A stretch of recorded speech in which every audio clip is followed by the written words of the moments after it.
할렐루야. 네, 옆에 분에게 이렇게 인사할까요? 내 옆에 앉아주셔서 감사합니다. 네, 함께 은혜 받읍시다. 네, 하나님 말씀 보겠습니다. 우리 제목 신앙생활의 재미와 발전을 기대하는 이들에게 신앙생활을 재미있게 또 믿음의 진보를 가져오는 그런 삶을 살아야 할 텐데 그런 기대가 있는 분들은 오늘 말씀을 들으시면 되겠습니다. 마태복음 4장 1절에서 11절까지인데 저하고 한 절씩 교독합니다. 제가 먼저 읽겠습니다. 그때 예수께서 성령에게 이끌리어 마귀에게 시험을 받으러 광야에 가사 시험하는 자가 예수께 나와서 이르되 네가 만일 하나님의 아들이여든 명하여 이 돌들로 떡덩이가 되게 하라.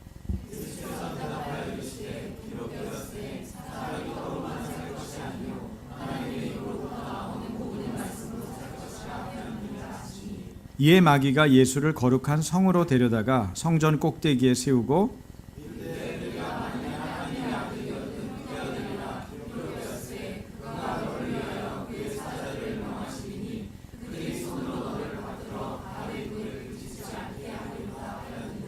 예수께서 이르시되 또 기록되었으되 주 너의 하나님을 시험하지 말라 하였느니라 하시니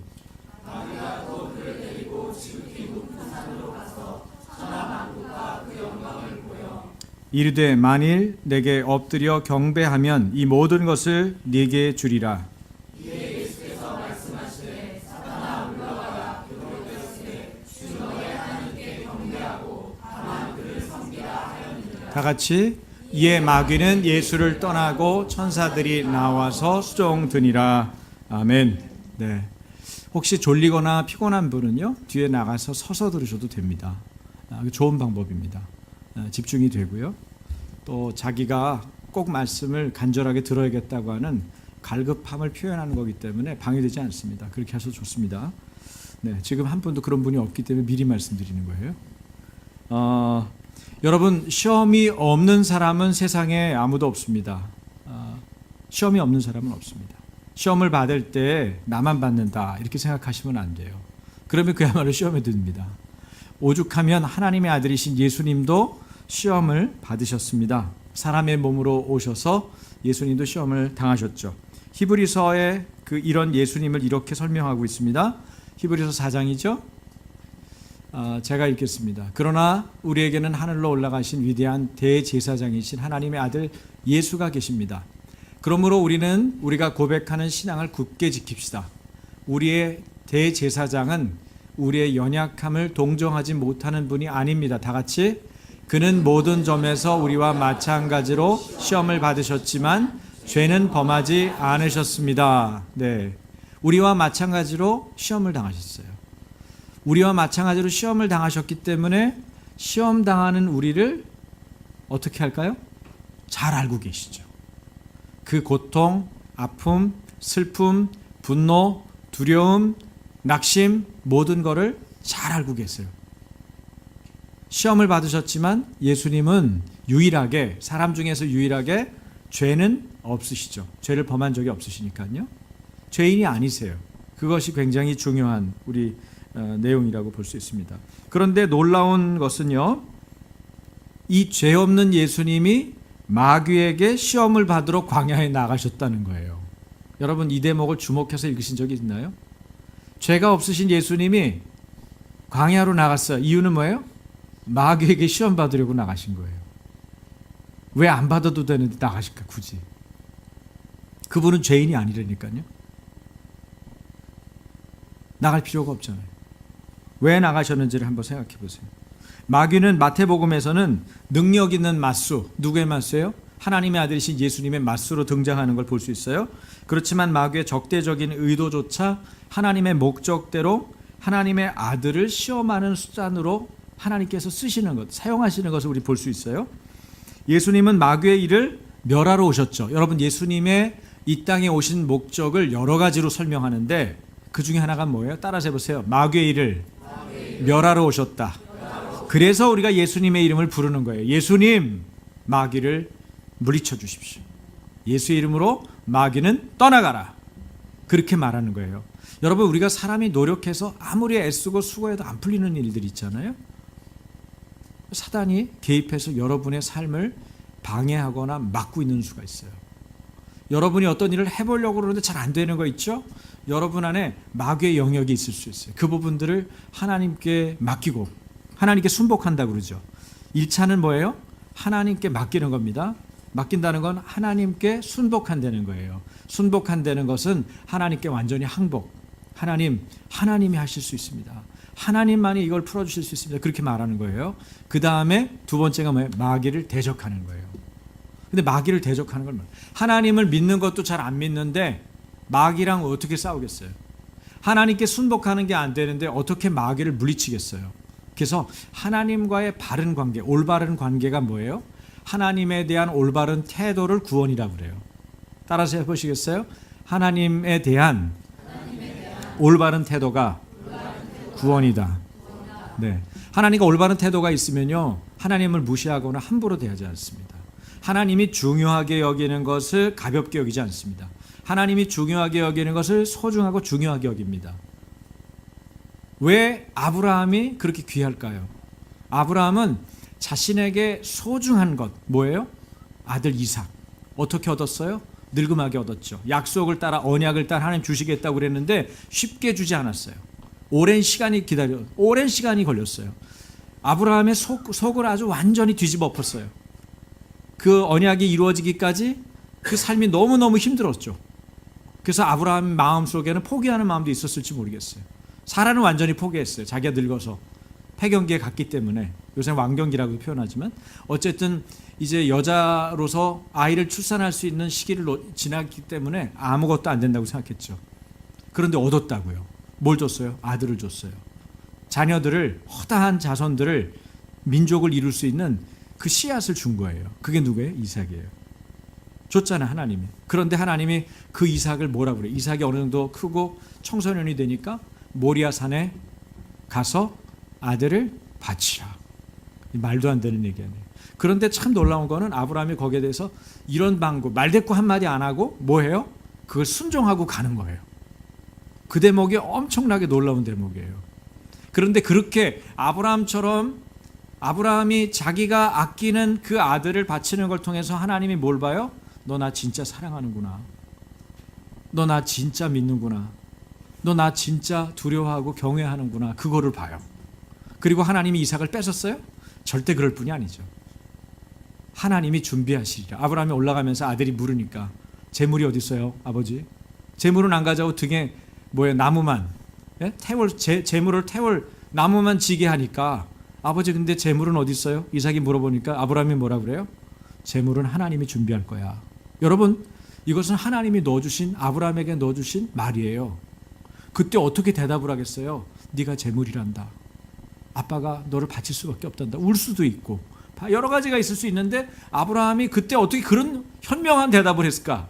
그 믿음의 말은 하나님으로부터 오는 것입니다. 여러분, 하나님으로부터 온 말을 할 줄 알아야 돼요. 그것이 권위가 있고 그것이 권세가 있고 그것이 사람들을 구원해내는 말이 되는 거예요. 하나님이 준비하실 거다. 뭘 알아서 말한 게 아니에요. 하나님께서 넣어주시는 말을 믿음으로 그냥 고백한 것뿐이에요. 통로가 된 거죠.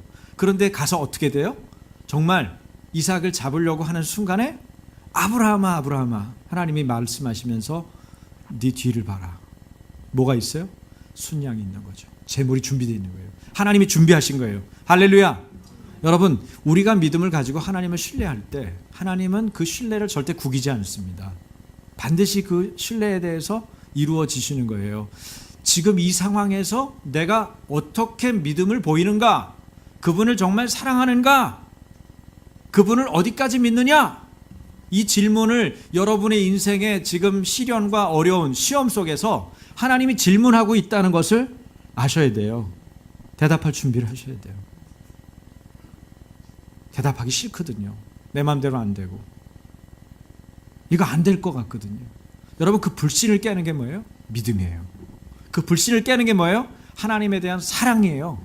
하나님이 어떤 분이신지, 어떤 일을 여러분한테 그동안 여러분이 살아오는 동안 어떤 인생을 이끌고 가셨는지를 그걸 기억하고 그것을 대답해 보세요. 모두가 다 은혜 아니에요? 내가 어떻게 나 같은 사람이 이런 가정을 이뤘을까? 나 같은 사람이 어떻게 여기까지 신앙생활을 하게 됐을까? 나 같은 사람이 어떻게 예배를 할까? 나 같은 사람이 어떻게 그렇게 생각하다 보면은 지금 있는 것으로 충분히 족한 거예요. 그러니까 뭐라 그래요? 하나님, 저는 이것으로 족해요. 그런 고백을 하는 거예요. 다 받은 것처럼, 누린 것처럼 이야기하는 거예요. 그러면 내가 거기서 죽어 있기 때문에 그때 하나님이 싹을 틔우시는 거예요. 한 알의 밀이 땅에 묻혀서 썩어지면 뭐예요? 30배, 60배, 100배 하나님의 열매를 맺는 건데, 그게 썩지 않으면 그냥 한 알 그대로 있는 거예요. 한 알 그대로 있으니까 생명이 안 나타나죠. 하나님의 기적은 볼 수가 없는 거예요. 그때 뭐가 필요해요? 나의 죽어짐이 필요한 거예요. 그게 하나님의 역사입니다. 아브라함을 보면서 그 일을 생각할 수 있는데, 동시에 누구를 보면서 그 일을 확인할 수 있어요? 예수님의 이 시험받는 사건. 그래서 예수님이 시험받는 이 사건들을 통해서 우리는 이것을 볼 수가 있어요. 자, 맞수 누구예요? 능력 있는 맞수로 등장한 마귀와의 싸움, 한판 싸움이 벌어지고 있죠. 같이 읽겠습니다. 요한일서 3장 8절. 죄를 짓는 자는 마귀에게 속하나니 마귀는 처음부터 범죄함이라. 하나님의 아들이 나타나신 것은 마귀의 일을 멸하려 하심이라. 여러분, 예수님이 오신 것은 마귀의 일을 멸하러 오셨어요. 그래서 예수님의 이름을 부를 때 마귀가 달아나는 것입니다. 여러분 가정에서 예수님의 이름을 부르십시오. 마귀가 달아날 것입니다. 여러분의 심령에 예수님의 이름을 부르십시오. 그리고 초대하시고 환영하십시오. 그러면 마귀가 여러분에게 일을 하지 못할 것입니다. 여러분의 심령의 깊은 곳에서 내 마음대로 감정이 컨트롤이 안 되고 자꾸 분노가 일어나고 그리고 불평이 일어나고 원망이 일어날 때 하나님을 부르십시오. 예수님의 이름을 부르십시오. 마귀의 일이 사라질 것입니다. 마음이 잔잔해지죠. 평안해집니다. 아무 일도 여러분을 괴롭힐 수 없습니다. 마귀는 여러분을 괴롭히러 왔어요. 그러나 하나님은 여러분에게 생명을 주고 더 풍성한 것을 얻게 하시려고 오셨어요. 주님을 의지하십시오. 한번 불러보시겠어요? 예수님, 내 안에 오세요. 내가 주님을 환영합니다. 내가 주님을 기뻐합니다. 마귀는 예수 이름으로 떠나라. 나는 주님께 속하였고 나는 하나님의 자녀다. 할렐루야. 네, 이 시간 여러분의 심령에서 마귀가 떠나는 것을 볼 수 있습니다. 마귀의 일을 멸하러 오신 하나님의 아들, 그분이 예수님이세요. 사람의 몸을 입고 오셔서 그래서 시험도 친히 당하시는 거죠. 이처럼 마귀의 일을 멸하러 오신 주님이 마귀에게 시험을 받으십니다. 물론 성령에 이끌리어 광야로 나가셨어요. 여기서 성령에 이끌리어라고 하는 표현이 중요합니다. 성령에 이끌린다. 이게 무슨 얘기일까요? 성령 안에서 지속적으로 인도함을 받는다는 얘기예요. 성령 안에서 지속적으로 인도함을 받는다는 것이 성령에 이끌려요. 피곤한 분도 일어나서 뒤에서 서서 들으세요. 성령 안에서 지속적으로 인도되셨다. 마귀에게 시험받는 상황에서조차 성령 안에서 지속적으로 인도함 받으셨다는 거예요. 마가복음은 예수님이 지금 마태복음을 얘기하고 있는데 마가복음에서는 예수님이 시험받으러 광야에 나가도록 하시는 성령의 인도를 더 강렬하게 표현했는데 한번 표현을 보세요. 마가복음 1장 12절. 우리 형제님들만 한번 읽어볼까요? 시작. 한 번 더 시작. 네, 누가 몰아내셨어요? 성령이. 어디로? 시험받는 광야로. 사단에게 시험받아야 되는데 시험받는 테스트장으로 누가 보냈어요? 성령이 몰아내셨다는 거예요. 강렬하죠? 성령의 인도를 더 강렬하게 표현했어요. 누가복음의 말씀은 이 상황에서 예수님의 상태를 또 보여줍니다. 여러분, 그래서 성경을 볼 때 여러분 우리가 이미 보고 있는 개역개정판 성경을 보기도 하지만 다른 번역의 성경을 보기도 해야 되고, 동시에 어떤 말씀은 여러 곳에서 여러 기자가 썼잖아요. 그 여러 기자가 쓴 마태에서는 뭐라고 받고 마가에서는 뭐라고 받고 누가에서는 뭐라고 받는지 여러 곳에 써 있으면 여러 곳에 있는 것들을 같이 볼 필요가 있어요. 오병이어 같은 기적은 사복음서에 다 나와요. 사복음서가 기록하는 관점이나 강조점이 조금씩 차이가 있죠. 우리가 사람이기 때문에 똑같은 걸 봐도 야 저건 왜 이렇게 빨가냐 그러면 어떤 사람은 야 근데 저건 분위기가 푸렇다 뭐 다 다르게 보는 것처럼 똑같이 그렇게 그 사람의 관점을 통해서 그 사람이 느끼는 것을 통해서 하나님이 별도로 말씀하시는 영역이 있어요. 그래서 다른 사람에게 다른 것을 느끼는 것을 더 중요하게 여기는 사람들에게 정확하게 그 느낌을 소화할 수 있도록 연결시키는 거죠. 그런 걸 볼 수가 있는데 누가복음에는 자, 예수님의 상태 어떤 상태인가 볼까요? 누가복음 4장 1절 다 같이 예수께서 요단강에서 돌아오사 광야에서 40일 동안 성령에게 이끌리시며 성령에게 이끌렸다는 얘기는 동일해요. 그런데 앞에 뭐라고 그래요? 요단강에서 돌아오사라고 할 때 어떤 상태로 돌아오셨대요? 성령의 충만함을 입어. 여러분 성령이 충만하다는 게 뭘까요? 성령으로 가득 채워졌다는 거예요. 여러분이 물컵이 여기 있는데 제가 주전자를 들고 와서 여기서 계속 여러분하고 말하면서 깜빡하고 계속 부으면 어떻게 될까요? 흘러넘치겠죠. 이게 뭐예요? 가득한 상태예요. 흘러넘치기 전까지 그 상태가 가득한 상태. 그게 성령의 충만함을 잇는 건데 예수님이 그 상태였어요. 세례를 받으셨기 때문이에요. 세례를 받으실 때 하나님의 아들로서 인정을 받으셨죠. 성령이 가득한 상태셨어요. 그때 하늘로부터 소리가 들렸어요. 뭐라고 들려요? 마태복음 3장 17절 다 같이 이는 내 사랑하는 아들이요 내 기뻐하는 자라. 하늘에서 이 음성이 들리는 거예요. 이는 내 사랑하는 아들이요 내 기뻐하는 자라. 여러분 이것이 예수 그리스도의 정체성입니다. 예수 믿는 우리는 내가 누구인지를 정확하게 아는 게 중요해요. 예수님의 정체성은 뭐예요? 하나님의 아들이에요. 하나님이 사랑하시고 기뻐하는 자입니다. 하나님이 사랑하고 좋아하는 분이 예수님이에요. 왜 그럴까요? 예수님은 하나님과 마음이 일치되기 때문에 하나님이 하시는 일을 예수님이 그대로 하시기 때문에 그래서 예수님은 오죽하면 나는 나의 생각대로 나의 뜻대로 하지 않는다. 내 아버지가 일하실 때 내가 어떤 방법으로 일하시는지 어떤 식으로 말하는지 그대로 내가 보고 듣고 행한다. 그렇게 말씀하셨어요. 예수님은 철저히 하나님과 연결되어 있어요. 하나님과 완전한 합일, 연합이 되어 있어요. 우리가 예수 잘 믿는다는 것은 특별한 게 아니고요. 예수님과 마음이 일치하는 거예요. 예수님의 마음이 가는 곳에 내가 마음이 가는 거예요. 예수님이 믿음으로 행하는 곳에 나도 믿음으로 행하는 거예요. 예수님이 일하는 방식대로 나도 일하는 거예요. 그것이 되면 믿음이 좋은 사람이고 믿음이 좋은 교회 공동체가 되는 거예요. 저는 아침교회가 믿음이 좋은 그리스도와 완전한 연합을 이룬 그런 교회 되기를 주의 이름으로 축원합니다. 그런데 실상 신앙생활의 비결이 사실은 여기에 있어요. 신앙생활을 재미있고 또 발전시키고 싶은 분들은 이것을 꼭 기억하세요. 예수님은 지속적으로 성령 안에서 인도함을 받았어요. 성령 안에서 예수님은 지속적으로 인도함을 받았어요.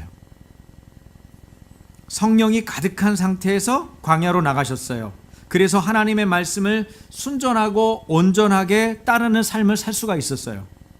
우리가 이렇게 세상이라는 광야에 나간다면 여러분에게 닥치는 도전, 시험 이것은 문제가 아니에요. 오히려 그것이 여러분을 변화시킬 겁니다. 그것이 여러분을 업그레이드 시킬 거예요. 여러분 시험과 도전이 와도 그것이 그 사람의 얼마나 준비된 사람인지를 입증시킬 수가 있는 거예요. 시험이 오라. 그래서 오죽하면 사도 바울은 뭐라고 했어요? 시험을 만나거든 온전히 기쁘게 여기라. 왜? 시험 치면 실력이 나오잖아. 그 전까지는 실력을 알 수가 없어요. 얘나 걔나 똑같아. 1등 하는 애나 60등 하는 애나 어떻게 알 수 있어요? 시험을 봤을 때 야, 너 실력이 이런 거였어? 오, 그렇구나. 그때 놀라는 거죠. 그 사람의 진가를 보여주는 거예요. 믿음의 사람의 진가는 시험을 통해서 나타나는 거예요. 사단이 여러분을 시험해. 왜? 중요하니까. 여러분 시험을 안 받는 교회는 심각한 거예요. 교회가 시험이 하나도 없어. 성도들이 믿음 생활을 하려고 그러는데 아무런 시험이 없는 거야.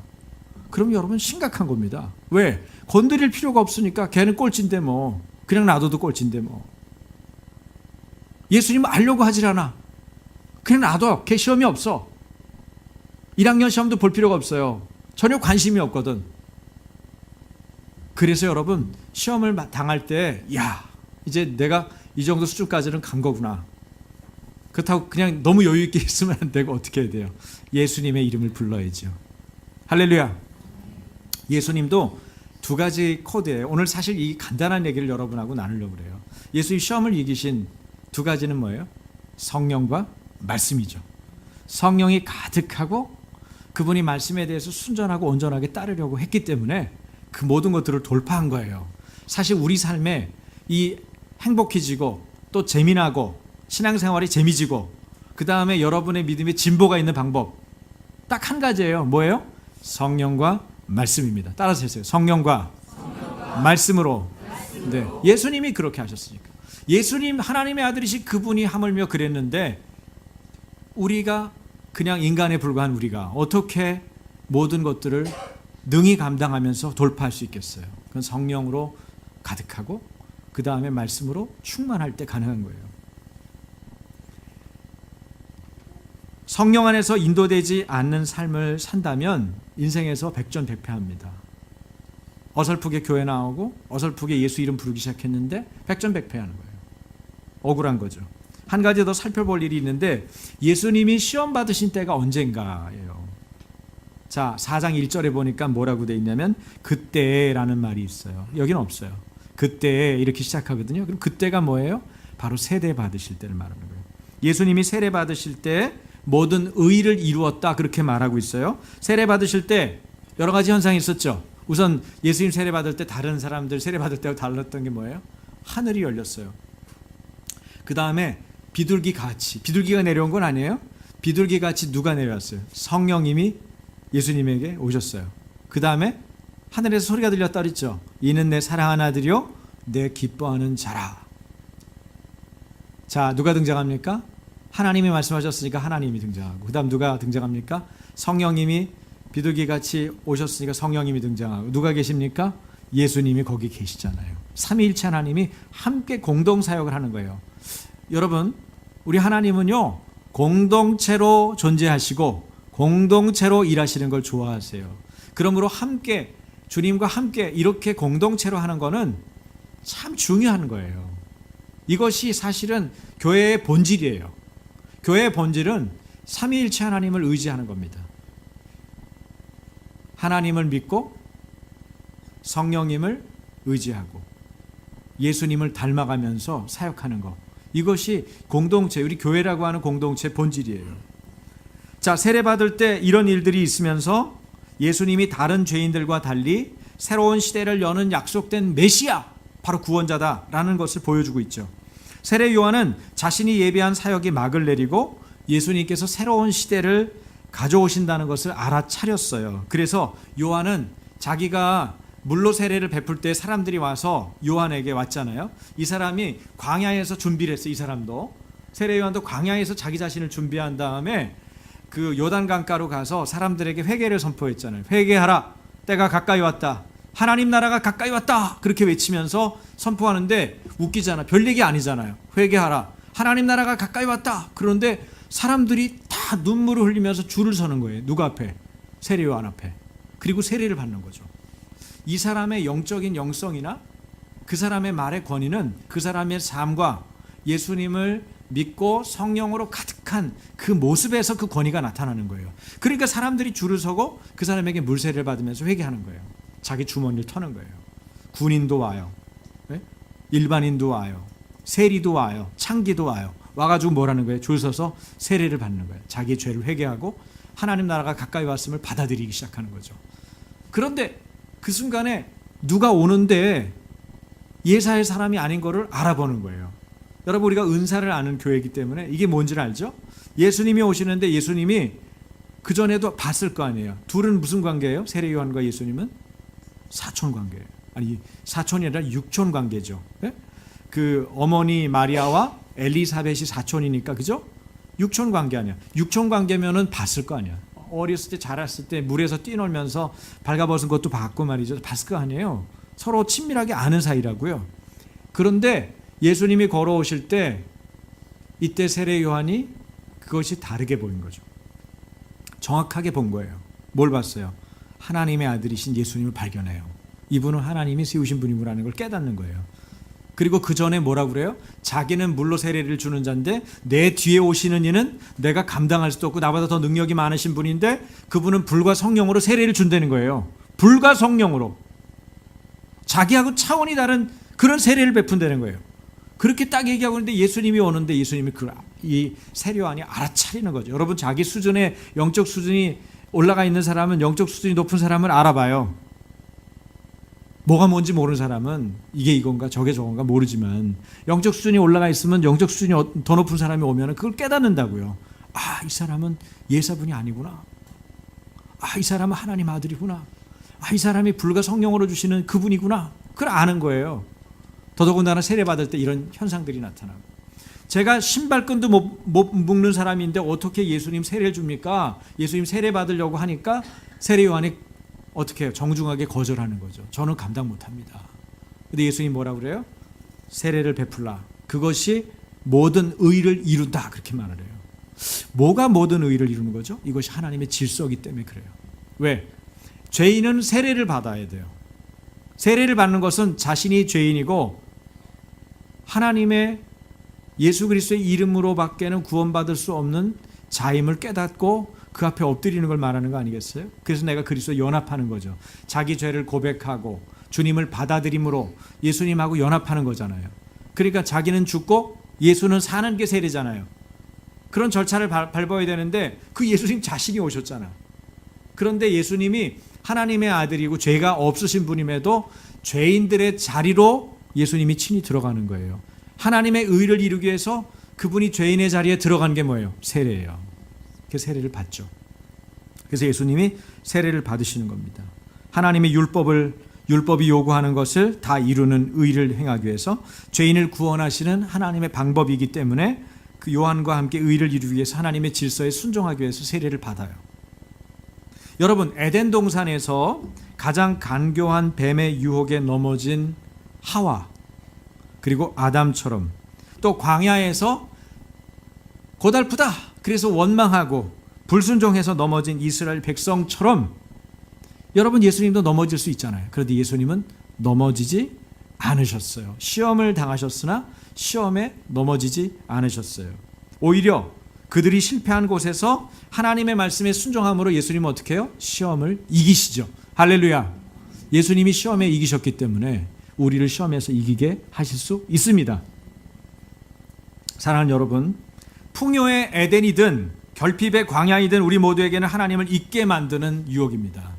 여러분이 너무 배불러서 하나님 잊어버릴 수 있어요. 여러분이 모든 필요가 여러분에게 원하는 대로 채워지기 때문에 하나님을 나몰라라 할 수 있어요. 여러분이 너무 배고파서 하나님 잃어버릴 수 있어요. 없는 게 너무 많으니까 이것저것 내가 필요를 이것도 있어야 돼요, 저것도 있어야 돼요. 그렇게 하다가 하나님 잊어버릴 수 있어요. 그래서 시편에 보면 뭐라고 그래요? 내가 너무 많은 것을 가져서 내가 부하해서 하나님을 잃어버리지 않게 하시고 내가 가난해서 하나님을 잃어버리지 않게 해달라고 그렇게 기도하잖아요. 여러분, 우리가 풍요나 결핍이 하나님을 외면하거나 유혹받는 일이 되면 안 됩니다. 중요한 건 뭐예요? 예수님의 이름을 붙드는 것입니다. 성령과 말씀으로 승리하는 거예요. 예수님이 당한 마귀의 첫 시험은 뭐였습니까? 마태복음 4장 3절 다 같이 네가 만일 하나님의 아들이여든 명하여 이 돌들로 떡덩이가 되게 하라. 예수님 상태는 어떤 상태였어요? 40일 동안 금식한 상태예요. 여러분, 하루만 굶어보세요. 밥이 얼마나 고마운지 몰라요. 한 3일만 굶어보세요. 뭐든지 밥으로 보여요. 네? 그런데 40일을 굶었다고요. 사람이 40일 굶으면 그냥 죽을 가능성이 많죠. 이번에도 모 당의 대표가 한 열흘 굶었어요? 실려갔잖아요, 병원에. 그죠? 그분은 푹신푹신한 의자나 이런 데 앉아 계셨을 텐데 실려갔죠? 근데 여기는 어디예요? 광야. 광야는 어떤 곳이에요? 기온차가 엄청나잖아요. 아침과 밤에. 어떻게 그 상황을 버텼을까? 그냥 먹어도 힘들어. 40일 동안. 여러분이 캠핑 가가지고 광야에서 맛있는 뭐 햄도 싸가지고 가고 참치도 싸가지고 가고 김도 싸가지고 가고 고추장도 싸가지고 다 싸가지고 가서 40일 있어도 힘들다고요. 근데 그 광야에서 40일 동안 예수님 뭘 하셨어요? 금식하셨어요. 비교가 될 수가 없어요. 예수님의 금식에 대해서. 그런데 이 마귀란 놈은 얼마나 간교한지, 하여튼 타고나기를 간교하잖아요. 네? 그 오죽하면은 가장 간교한 뱀의 유혹에 뭐 이렇게 표현, 에덴 동산에서 가장 간교하대, 들짐승 중에서 가장 간교하다 그렇게 표현할 정도인데, 뭐라 그래요? 하나님의 아들이거든 명하여 이 돌들로 떡덩이가 되게 하라. 그럴싸하잖아요. 하나님의 아들이시잖아요. 그리고 돌들을 떡덩이로 하실 수 있죠. 여러분, 예수님이 못해서 안 하신 게 아니에요. 그런데 여기에는 아주 교활한 이 사단의 술수가 있는 거예요. 예수님은 메시아인데 무슨 메시아가 되라고 유혹하고 있는 거예요? 떡 메시아, 경제적인 메시아가 되려는 거예요. 여러분, 요새 대통령들 하려고 해도 경제 대통령 이러잖아요. 다 경제적인 문제, 밥 문제 해결해 주겠다는, 가난을 면하게 해주겠다. 이것 때문에 지금 대권 주자들이 다 그걸 거는 거 아니에요? 어디나 그래요. 뭐 미국도 별반 차이가 없어요. 그렇게 먹으면 그만해야지. 비만이 몇십 %인데 그만 좀 해야지. 먹는 거 가지고는. 먹는 거 또 대통령 먹는 거 가지고 해야 되겠어요? 지금 부족해서 우리가 지금 더 많이 배부르게 하고 비만 만들어주는 그런 대통령이 더 필요해요? 그런데 사람들 안에는 더 먹어야 돼, 더 취해야 돼, 이런 마음이 있거든요. 그 본능과 이 탐식과 탐심과 이런 것들과 맞물려서 뭐예요? 떡 대통령, 떡 메시아가 되려는 거예요. 떡덩이가 되게 하라. 여러분, 팔레스타인에 돌이 얼마나 많아요? 가본 분들은 다 알지만 거의 대부분 돌이죠. 그 다 떡덩이가 되면 어떻게 되겠어요? 끝난 거지 뭐. 가난의 문제는 해결. 예? 그거 수출하느라고 정신없겠네. 어떻게 수출해야 될지 벗어나려기도 힘들겠네. 그죠? 가난의 문제를 완전히 해결할 수 있는 그런 길이죠. 더더군다나 40일 동안 배고프신 예수님에게 마귀가 제안했어요. 솔깃한 제안입니다. 기적으로 육체적인 필요를 채우실 능력이 주님에게 있었어요. 예수님은 오병이어 7병이어 기적을 통해서 충분히 이 일이 하실 수 있는 분이고, 하나님은 이스라엘 백성을 40년 동안, 광야 40년 동안 어떻게 했어요? 예? 60만이나 되는 장정들, 아마 200만 명쯤 되겠죠. 여자하고 아이들까지 포함하면. 그 사람들을 40년 동안 어떻게 했어요? 메추라기와 만나로 먹이셨죠. 돌들을 떡덩이로 하는 수준이 아니라 종류도 바꿔서 먹이실 수 있는 수준이 뭐예요? 하나님이에요. 이번에 미국에 허리케인 부는 거 보니까요, 사람이 과학이 아무리 발달되고 나라가 아무리 부강해도 정말 꼼짝 못하더군요. 꼼짝 못해요. 여러분, 그 1등 국가 아니에요? 여러 면에서 미국은. 근데 꼼짝 못해요. 할 수 있는 거 도망가는 것밖에 없고, 빨리 알려주고 빨리 피하라고 알려주는 거 외에는 아무것도 없는 거예요. 그것도 못하는 우리나라도 있지만. 네?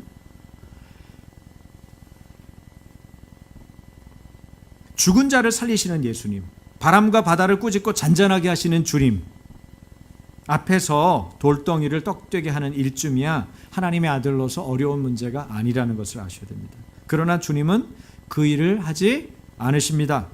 못해서가 아닙니다. 그것은 하나님의 일이 아니기 때문입니다. 하나님의 때가 아니기 때문입니다. 하나님의 방법이 아니기 때문입니다. 하나님의 일을 행하러 오신 주님이 하나님의 일이 무엇인지를 잘 아시죠. 그래서 이렇게 말씀하세요. 마태복음 4장 4절 다 같이, 예수께서 대답하여 이르시되 기록되었을 때 사람이 떡으로만 살 것이 아니로 하나님의 입으로부터 나오는 모든 말씀으로 살 것이라 하였느니라 하시니. 여러분, 이스라엘은 지속적으로 실패하지만 예수님은 하나님의 계획에 순종함으로 성령에 충만하여 성공적인 사역들을 하시는 거예요. 물질적인 안락이나 편의보다 하나님의 말씀에 순종하는 것, 자신의 현실적인 필요에 흔들리기보다는 성령을 따르는 길을 늘 선택했기 때문에, 여러분, 성령과 말씀이죠. 이것 때문에 승리하는 거예요. 여러분, 왜 우리가 흔들립니까? 성령과 말씀에 붙잡히지 않았기 때문입니다. 우리가 왜 주저주저합니까? 성령과 말씀에 사로잡히지 않았기 때문입니다. 두 번째 시험은 마귀는 예수님을 거룩한 성으로 데려다가 성전 꼭대기에 세워요. 물론 이 일은 물리적으로 가능한 일이 아닙니다. 환상으로 이 일을 시험했어요. 거기서 뛰어내리라는 거예요. 하나님이 보호할 거라는 거예요. 뭐 하라는 거예요? 어떤 메시아를 얘기하는 거죠? 기적 메시아가 되라는 거예요. 뭐가 안 될 때, 안 풀릴 때는 미러클, 기적 메시아가 되라. 기적 메시아가 되라. 기적을 일으켜라. 그럼 사람들이 너에게 흥분하고 너를 찾아오고 너를 만나게 되고 너만을 추종하게 될 거다. 이거 아니에요. 기적 메시아가 되려는 거예요. 빵 메시아, 경제 메시아에 이어서 기적 메시아를 요구하는 거예요. 유혹이죠. 하지만 초점은 하나님과 예수님 사이에 신뢰를 흔드는 것입니다. 기적 메시아를 통해서 뭐예요?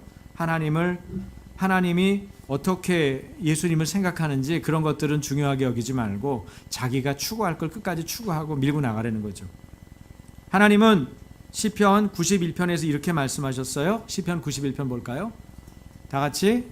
그가 너를 위하여 그의 천사들을 명령하사 내 모든 길에서 너를 지키게 하심이라. 그들이 그들의 손으로 너를 붙들어 발이 돌에 부딪히지 아니하게 하리로다.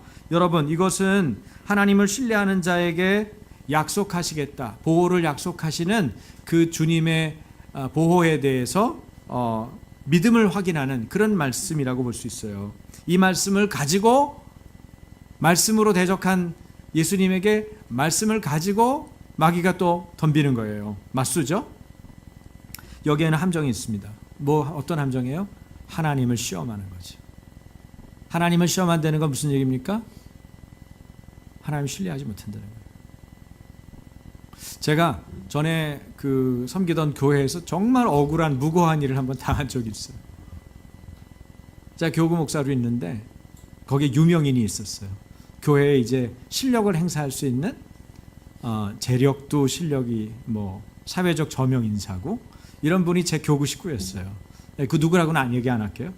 근데 그분하고 이제 제가 교구 목사니까 아무래도 편하게 상대해서 신방도 가고 얘기도 하고 그랬을 거 아니에요. 그런데 그분이 담임 목사님만 알만한 얘기를 알고선 무슨 얘기를 할 모양이에요.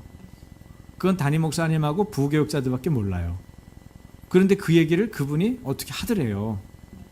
그러니까 담임 목사님이 다짜고짜 안 목사, 자네가 누구한테 얘기했구만. 얘기 안 했거든요. 한 번도 그런 얘기를 한 적도 없고 언지를 준 적도 없어요. 그리고 그 얘기를 할 필요가 없는 일이었어요, 제가. 그런데 바로 직격탄을 날리는 거예요. 왜 얘기한 거야? 얘기했어도 안 물어보고 왜 얘기한 거야? 무슨 일이야? 왜 네 맘대로 하는 거야? 그럼 밀어붙이는 거예요. 아주 당혹스럽더라고요. 무고하게. 굉장히 억울하더라고요. 여러분, 하나님을 이렇게 우리가 밀어붙일 때가 없는가? 하나님은 그런 의도로 우리를 접근하거나 대하지 않는데 하나님 꼭 이렇게 저를 꼭 시험하셔야 돼요? 저렇게 고달프게 하시는 겁니까? 하나님이라면 이럴 수 있어요? 내가 어떻게 하나님을 섬겼는데. 우리가 이런 식의 원망과 태도를 보일 때 사실은 뭘 믿지 못하는 거예요? 하나님의 사랑을 믿지 못하는 거예요. 하나님을 신뢰하지 못하는 겁니다. 신뢰하지 못하고 사랑하지 못하니까. 아브라함이 이삭을 바치는 사건의 가장 놀라운 점은요, 어떻게 그 아들을 바치라고 그랬는데, 어떤 아들인데 그 아이를 제물로 바치라고 그러는데 두말하지 않고 아침부터 일찍이 데리고 그 먼 길을 가가지고 그 산까지 올라서 노인이 말이지 그 아이를 바치려고 했을까? 도대체 아브라함은 하나님을 얼만큼 안 거야? 하나님을 얼만큼 사랑한 거지? 하나님을 얼만큼 경외한 거야? 이런 부분에 대한 강력한 도전을 받는 거예요. 여러분이 생각하지 않는 뜻밖의 일을, 여러분은 하기 싫은 그런 일을 만약에 담임 목사가 왕 집사님 이것 좀 해줄 수 있어요? 제가요? 당연한 질문 아니야. 제가요? 제가 꼭 그렇게 해야 됩니까? 이 정상적인 거죠. 전 정상이라고 생각해요. 그런데 어떻게 하면 그런 것도 묻지 않고 무슨 이유가 있어서, 특별한 이유가 있어서 그렇게 하셨을 거야 말하고 할 수 있냐 이거예요. 그런 관계가 될 수 있다면, 인간관계도 물론이고 하나님과의 관계 안에서 그 정도의 관계가 될 수 있다면, 그러면 어떤 일이 벌어질까? 근데 예수님은 그렇게 하셨어요. 그래서 뭐라고 그래요? 하나님을 의심하지 않고 신뢰하면서 하나님을 시험하는 마귀를 간파하죠. 그래서 예수님이 이렇게 말해요. 마태복음 4장 7절이에요. 제가 읽어드릴게요. 예수께서 이르시되 또 기록되었으되 주 너의 하나님을 시험하지 말라 하였느니라 하시니. 하나님 시험하지 말라. 성적 꼭대기에서 내가 쇼할 필요가 있니? 내가 기적의 메시아 되고자 하는 게 아니야. 하나님이 부르신 그 영역에서 내가 일하면 돼. 나한테 그거 말씀하신 적 없어. 하나님 시험하지 마. 이렇게 딱 얘기하는 거죠. 하나님을 신뢰하는 일은 우리가 수도 없이 뛰어넘어야 될 신앙의 중요한 과제입니다. 하나님이 여러분을 사랑하십니까? 하나님의 사랑을 의심하지 않으면 주님이 주시는 평안과 생명을 언제나 유지하면서 하나님의 평강 가운데 여러분 잘 살 수 있습니다. 성령과 말씀이 아니고 어떻게 시험을 이길 수 있겠습니까? 중요한 건 여러분의 현실적인 필요에 저와 여러분이 흔들리지 않는 것입니다. 하나님이 잘 아실 거야. 내가 뭐가 필요하고 뭐가 중요한지 나보다 더 잘 아시고 내 필요에 대해서 하나님이 채워주기를 나보다 더 원하실 거야. 이런 믿음, 이런 신뢰, 이런 사랑이 내 안에 있는지 확인할 필요가 있어요. 기적보다 더 중요한 것은 하나님을 신뢰하는 것입니다. 그럴수록 더욱 성령의 충만함을 입고 말씀을 전적으로 의지하는 게 중요하죠. 성령과 말씀이 우리 가운데 가득한 상태가 된다면 마귀의 시험을 받은들 그것은 우리가 하나님께 더 깊이 더 가까이 나아가는 지름길에 불과할 것입니다. 세 번째 예수께서 받으신 시험은 지극히 높은 산에서 마귀는 자신을 경배하면 주겠다면서 천하만국과 그 영광을 보여주죠. 여러분 지극히 높은 산에 올라간다고 천하만국이 보이지는 않을 것 같아요. 요새는 인공위성을 띄우니까 위성에서는 보이는 것 같아요. 천하만국이. 그렇죠? 적어도 이쪽 반구는 다 보이는 거죠. 뒤쪽은 안 보여도. 어쨌든 어떻게 봤는지는 알 수 없지만 여기서 경배한다는 말은 단순히 절한다는 게 아니에요. 단순히 인사한다는 게 아니에요. 뭐예요? 프로스퀴네요. 예배한다는 거예요. 마귀가 항상 꼬시는 건 뭐예요? 나한테 예배해. 야, 하나님 너무 의지하지 말고 야, 세상 살다 보면 세상의 방법이 다 있는 거야. 나를 의지하고 나한테 예배해. 프로스퀴네요. 나한테 예배하라고 그렇게 말하는 거예요. 그러면 네가 원하는 거 있지? 네가 원하는 거 뭐야? 그거 당장 너한테 주겠다. 여러분 구미가 당깁니다.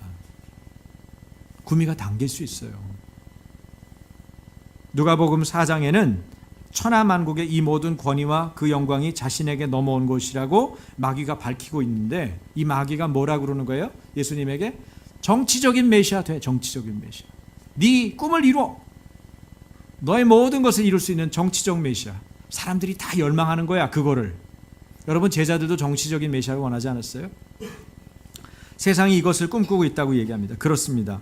여러분이 아는 대로 마귀는 세상의 임금이다. 그렇게 성경이 말해주고 있죠. 하지만 예수님은 마귀가 쫓겨날 것을 말씀하셨어요.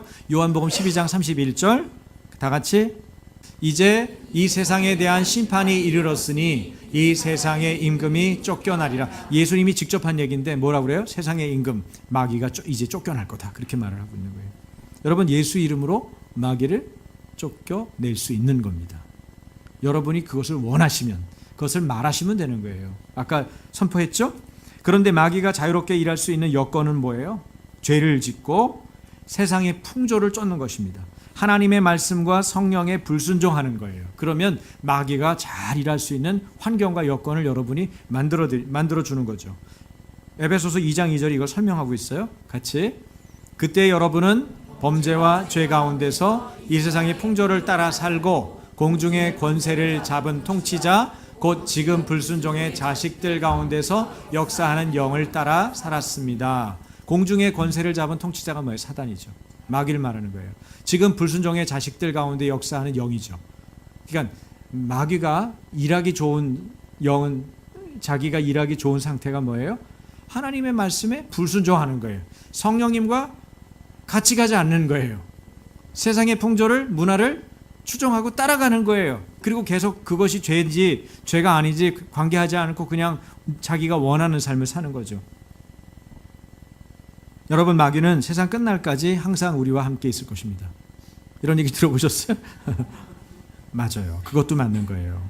예수님이 항상 우리와 함께 하시는 것처럼 마귀도 정말 그 끝날까지는 우리와 같이 가는 걸 알아야 돼요. 완전히 전멸시키는 게 아니니까. 진멸되는 게 아니니까. 그때 딱 끝나는 거니까. 그러나 이미 이겨놓은 싸움이에요. 예수님이 십자가에서 이미 끝내놓은 거라고요. 이기는 거는 판정승이 났어요.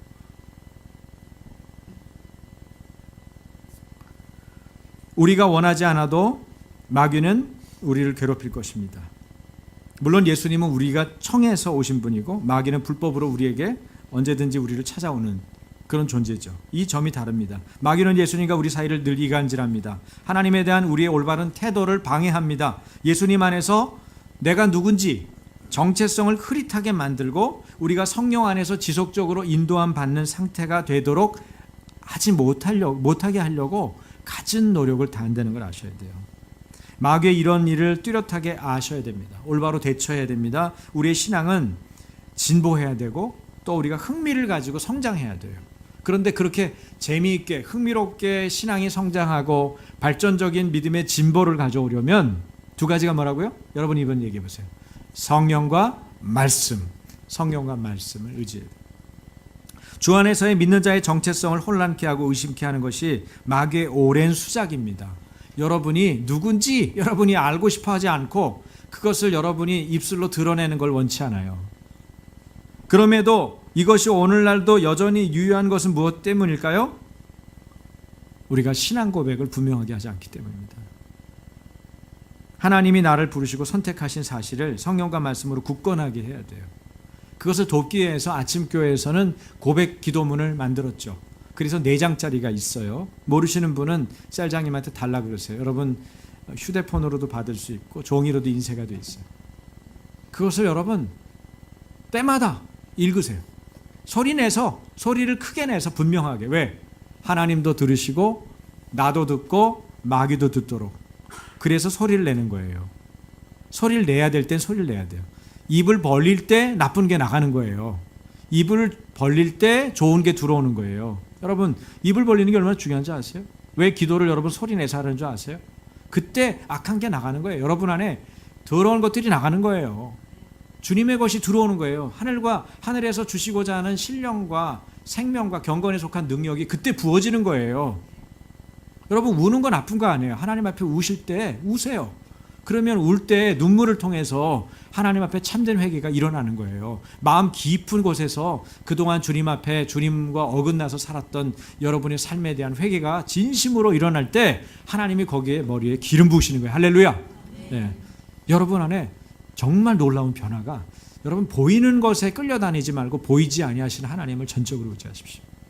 그럼 하나님이 여러분의 삶을 재미있고 발전시키는 부분으로 성장시키고 성숙시키는 것입니다. 주님이 참으로 원하시는 일이죠. 마음 중심을 가지고 아침께 고백기도 다시 확인하면서 선포하고 고백하시길 바랍니다. 시험이 끝나고 마귀는 예수님을 떠났습니다. 그러나 누가복음의 말씀을 기억할 필요가 있는데 누가복음 4장 13절이에요. 자, 같이 마귀가 모든 시험을 다한 후에 얼마 동안 떠나니. 아, 얌체요 놈. 그죠? 얼마 동안이 뭘까요? 적절한 때까지 떠났다는 거예요. 여러분을 터치해봤자 소용이 없을 때는 안 건드리죠. 여러분이 성령에 충만하고 말씀으로 이렇게 잘 다져 있으면요, 왔다가도 금방 떠나요. 대처를 잘 하시면 돼요. 소속이 분명하면 찝쩍거리지 않는다고 그랬어요. 여러분 성령님과 예수님께 소속이 분명하게 여러분 자신을 밝히셔야 돼요. 저는요 예수님께 속하긴 속한 것 같기도 한데 이러면 뭐예요? 벌써 마귀가 그렇지 그렇게 말해. 그렇게 내가 너 원하는 바야. 넌 역시 나의 종에 가까워. 내가 너를 크게 쓰겠노라. 그렇게 말씀해요. 근데 내가 소속을 분명히 하면 난 예수 그리스도의 피로 사신, 값을 주고 사신 하나님의 사람이야. 그러면 마귀가 불편하죠. 괜히 건드렸다 기도만 하겠구나. 안 건드리는 거예요. 건드려봐야 그런 걸로는 안 건드리는, 적어도. 자기 소속을 분명히 하고. 여러분, 그래서 다시 시험 받을 만한 때가 되면 찾아오는 놈이 마귀입니다. 그래서 베드로 사도는 이렇게 경고했어요. 베드로 전서 5장 8절 다 같이. 근신하라 깨어라 너희 대적 마귀가 우는 사자같이 두루 다니며 삼킬 자를 찾나니. 여러분 동물의 왕국에서 맹수들이 그 먹이 사냥하는 걸 보신 적이 있죠. 어떻게 하는지를 보세요. 꼭 마귀 짓이에요. 마귀가 그렇게 하는 거예요. 여러분을 삼키려고 이렇게 살펴보는 거예요. 근데 누굴 먹으려고 그래요? 예? 딱 힘주고 분명하게 탁 기운 세고 탁 눈치 보고 탁 달리고 그런 놈은 절대 안 잡아요. 사자 중에 아무리 멍청해도 그런 그 누나, 그죠? 그런 사슴을 잡아먹으려고 달려드는 사자는 아무도 없어요. 무슨 얘기인지 아시겠어요? 여러분이 신앙 태도를 분명히 하고 여러분의 소속을 분명히 하는 상태에서는 사단 마귀가 여러분에게 접근하려고 주변만 돌아다녀도 소용이 없어요. 여러분이 탁 보고 이 느낌 이상한데? 기도해야겠다. 무슨 얘기인지 아시겠어요? 여러분 가정을 건드릴 수 있겠어요? 못 건드려요. 건드려봤자 경계병이 너무 뚜렷한데 미어캣처럼 탁 일어나서 탁 쳐다보고 말이지 수르륵 다 들어가고 못해요. 무슨 일 있으면 기도로 왕해버리는데 괜히 건드리질 못한다고. 그래서 여기는 재미가 없다. 다른 데 가자. 우리 가정과 우리 개인과 우리 교회가 그러한 교회, 그러한 개인, 그런 공동체가 되게 주님 이름으로 축원합니다. 정신을 차리고 깨어 있어야 돼요. 믿음을 굳게 해서 대적해야 됩니다. 최선의 공격이 최선의 방어입니다. 마귀가 내 삶과 가정과 교회와 국가에 저지르려고 하는 일에 대해서 깨어 기도하는 사람은 믿음을 굳건하게 세울 필요가 있습니다. 목표가 분명하면 쉽게 좌절하지 않습니다. 여러분의 믿음의 목표, 삶의 목표는 무엇입니까? 원수 마귀가 으르렁대는 사자와 같이 먹이를 찾아 돌아다닐 때도 역시 하나님께 염려를 다 맡길 수가 있어야 합니다. 주님이 우리를 돌보시기 때문에. 여러분, 주님은 우리를 돌보세요. 우리가 약한 부분을 아세요. 우리가 무엇이 필요한지 잘 아십니다. 내가 원하는 것을 주님은 더 원하십니다. 주 안에 있는 여러분이 원하시는 거라면. 네? 주 안에서 여러분이 원하시는 것을 분명히 말씀드리세요. 주님, 저는 주님 안에서 이것을 원합니다. 그런데 주님이 그러실 거예요. 네가 그렇게 되기를 내가 더 원한다. 그럴 때 주님과 나의 기도 안에, 나의 관계 안에, 나의 연합 안에 불꽃이 튀는 거예요. 그런 기도가 응답되는 것입니다. 마귀의 으르렁대는 소리보다 하나님의 말씀 소리가 더 귀를 기울이고 순종할 때 십자가의 승리가 경험될 수 있습니다. 여러분의 삶 가운데 이런 일들이 속히 일어나기를, 곳곳에서 일어나기를, 그래서 주님을 경험하고 하나님과 연합된 기쁨이 얼마나 놀라운 건지를 여러분이 계속해서 체험하기를, 우리 교회 공동체의 이러한 기도가 나라와 열방을 향하여서 열려 있기를 주님의 이름으로 축원합니다. 우리 같이 기도하십시다. 성령과 말씀을 의지하십시오. 신앙생활의 재미와 발전은 여기서 채워지는 것입니다. 우리가 무엇을 하느냐, 어떤 기적을 드러내느냐 보다 더 중요한 것은 하나님이 나를 어떻게 부르셨는가, 나를 어떻게 선택해 주셨는가, 그것을 굳게 하는 것입니다. 내 소속을 분명히 함으로, 성령과 말씀으로, 주님을 의지함으로 모든 시험을 이기신 예수님처럼 우리도 뛰어넘기를 바랍니다. 여러분의 각각이 당한 시험, 또 우리 교회가 당한 시험, 이 나라가 당한 시험, 이 모든 것들을 뛰어넘기 원합니다. 우리 한 목소리로 기도할 때는 주님, 나에게 성령과 말씀으로 충만케 해주십시오. 우리 같이 기도하겠습니다. 하나님 아버지, 감사드립니다. 주님께서 저희들을 사랑하셔서 친히 시험을 당하시고 죄가 없으신 주님께서, 하나님의 아들이신 주님께서 그 모든 고난과 시련을 자청하셨던 것을 기억합니다.